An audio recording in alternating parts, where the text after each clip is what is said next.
কিছুদিনৰ পৰা CMAAA মুখ্যমন্ত্ৰীৰ অসম আত্মনিৰ্ভৰশীল আঁচনি এই আঁচনিখনৰ আমি ইণ্টাৰভিউ লৈ আছিলোঁ। আজি কেবিনেটে এই আঁচনিখনৰ 25,238 গৰাকী হিতাধিকাৰীক অনুমোদন দিয়ে। এই 25,278 হিতাধিকাৰীয়ে চৰকাৰৰ পৰা 2 লাখ টকাকৈ পাব। 1 লাখ ঘূৰাই দিব নালাগে। 1 লাখ 5 বছৰত পিছত এটা ইকুৱেল ইনষ্টলমেণ্টত তেওঁলোকে ঘূৰাই দিব লাগিব। 5 বছৰ 2 লাখ টকাই ঘূৰাই দিব নালাগে। 5 বছৰ পিছত 1 লাখ ঘূৰাই দিব নালাগে।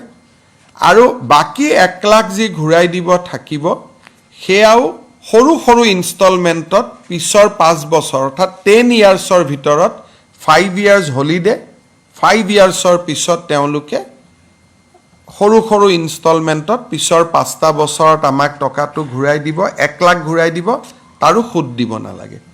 1 লাখ ৰাজ সাহায্য, 1 লাখ ঋণ আৰু ঋণো উভতাই দিব লাগিব উইদাউট সুদবিহীন ঋণ।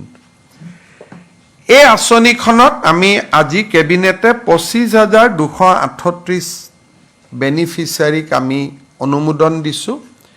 3 নৱেম্বৰত এই আঁচনিখনৰ ধন আমি গুৱাহাটীত কেন্দ্ৰীয় অনুষ্ঠান এটাৰ জৰিয়তে আনুষ্ঠানিকভাৱে বিতৰণ কৰিম।